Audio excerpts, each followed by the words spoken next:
যারা আমার খাবারটি না খেয়ে কমেন্ট করে তারা ভাড় মে যায়, ভাড় মে যায়। ওসব কাস্টমার আমার কাছে ভাড় মে যায়। ইন্টারন্যাশনাল সেলিব্রিটি আমি, কারণ ওয়ার্ল্ডে যত কোটি মোবাইল আছে তত মোবাইলে আমি আছি। এটা বাঘাযতীন ফোন পে পাওয়ার।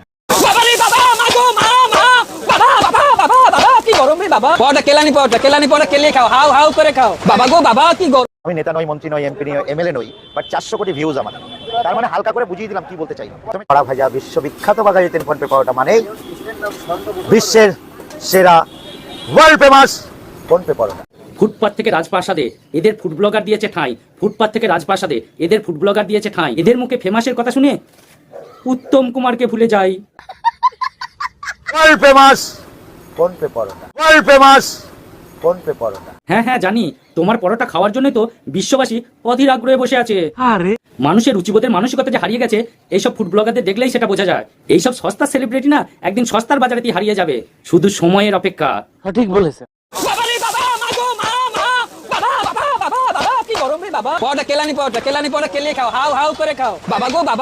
এই সমাজে চলছে এখন খাবার নিয়ে সার্কাস, এই সমাজে চলছে এখন খাবার নিয়ে সার্কাস। সাধারণ খাবারকে অসাধারণ করছে মুখভঙ্গির আভাস। তাও সত্য।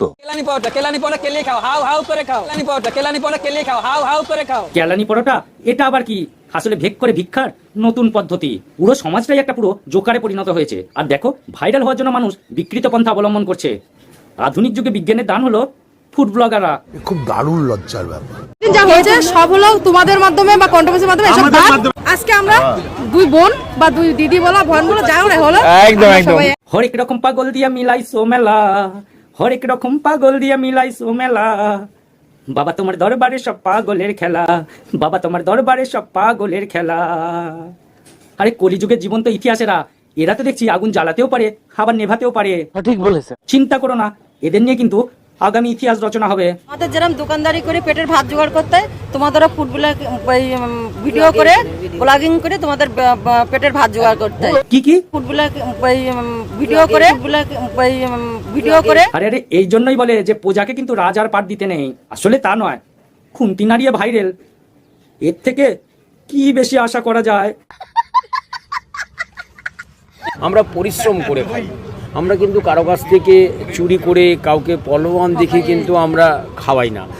ওরে আমার শ্রমজীবী মানুষের দল, তোমাদেরকে লিঙ্গে ভাঙা স্যালুট জানাই। ঠিক ঠিক, তোমরা পরিশ্রম করে খাও আর আমি আর পৃথিবীর বাকি মানুষ চুরি করে খায় বোধহয়। এই জন্যই বলে মাথায় কিছু থাকতে হয়। কথা বলার ধরনটা আমার তরিকাটা একটু আলাদা, আমি একটু কড়া ভাষায় বলি, বাট এত সুন্দরভাবে বুঝিয়ে বলার ধৈর্য আমার মধ্যে নেই। ঠিকই বলেছো, কারণ তুমি তো এখন সেলিব্রিটি না, তাই তো তোমার ধৈর্য একটু কম হবেই। আর তোমার কথা শোনার জন্য তো ফুড ব্লগাররা ক্যামেরা নিয়ে অধীর আগ্রহে বসে থাকে। আমি শুনি নাই, অনেকে শুনছে। কারণ আমাদের তো অত সময় নেই। ঠিক বলেছে। আর এখানে ভিডিও নিয়ে দিচ্ছে। ওরে বাপ রে বাপ। আরে কাকার প্রোগ্রামে এসো, কাকাকে ছাপলাম। কাকাকে ছাপলাম। শহীদ স্মরণে গাঁথিনি আমরা হৃদয় ফুলের সম্মানমালা, শহীদ স্মরণে গাঁথিনি আমরা হৃদয় ফুলের সম্মানমালা। যুগের কি নির্মম পরিহাস, রাতারাতি চলছে ভাইরালের খেলা। এর আশাটা দেখে আমি তো প্রথমে ভাবলাম কোনো শিল্পপতি আসছে, এমন ভাবে ফুড ব্লগাররা ফুল ছড়িয়ে আমন্ত্রণ জানাচ্ছে। পরে বুঝতে পারলাম লিঙ্গে ভাঙা গাড়ি সোজা হয়েছে। দেখো সঙ্গে আবার ড্যামি। কথায় আছে না, নির্ধনের ধন হলে দিনে দেখে তারা। মান্না দে, কিশোর কুমার, হেমন্ত মুখোপাধ্যায় আমাদের ছেড়ে চলে গেছে, সেটা আমাদের পক্ষে ভালো। আর না হলে এইসব দুদিনের সেলিব্রিটিকে দেখার পর মানসিক দিক দিয়ে ওনারা হয়তো ভেঙে পড়তেন। তাও সত্য। দূষিত সমাজের মূল্যবোধীন ক্যাকটাসগুলোকে নির্মূল করতে এসে গেছে বিষাক্ত অ্যাটম বোমা। আজকে ভিডিওটা এমন জায়গায় মারবো, না পারবে প্যান্ট পরতে, না পারবে লুঙ্গি পরতে। আজকে দুই লিঙ্গে ভাঙা পরোটা কারিগরদের নিয়ে আসো খেলবো, খেলা হবে, খেলা হবে। ভিডিওটা শুধুমাত্র ফানি বা এন্টারটেনমেন্টের জন্য বানানো হয়েছে, তাই ভিডিওটাতে কাউকে ব্যক্তিগত আঘাত করা আমার উদ্দেশ্য নয়। শুধুমাত্র ভিডিওটা দেখুন আর আনন্দ নিন।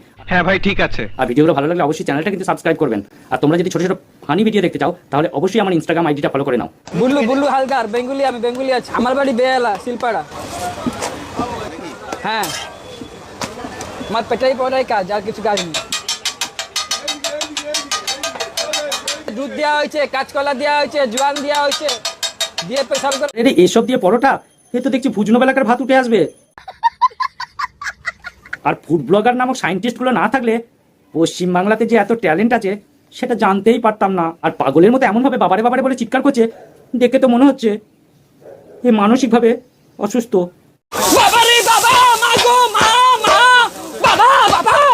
শালা লিঙ্গে ভাঙা পাগল কোথাকারে। আমি নেতা নই, মন্ত্রী নই, এমপি নই, এমএলএ নই, বাট 400 কোটি ভিউজ আমার। তার মানে হালকা করে বুঝিয়ে দিলাম কি বলতে চাইলাম। আসলে মরুভূমির ক্যাকটাসকে বাড়িতে আনলে যা হয়, এর অবস্থা ঠিক কাঁচা বাদামের মতো হবে। সঠিক বলেছেন। যেদিন মানুষ ইউজ অ্যান্ড থ্রোর মতো ডাস্টবিনে ছুঁড়ে ফেলে দেবে, সেদিন বুঝবে যে সস্তায় জনপ্রিয়তা পাওয়ার পরিণামটা কি।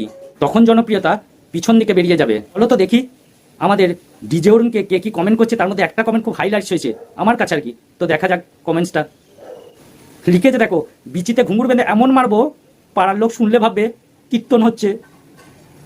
অবশ্য আর একটু খারাপ কথা লিখেছে, আমি সবটা পড়লাম না, তো তোমরাই দেখে নাও। বন্ধুরা, আজকে ভিডিওটা এখানেই শেষ করলাম। ভিডিওটা ভালো লাগলে অবশ্যই লাইক করো, কমেন্ট করো, শেয়ার করো, আর হ্যাঁ, চ্যানেলটা সাবস্ক্রাইব করতে ভুলো না।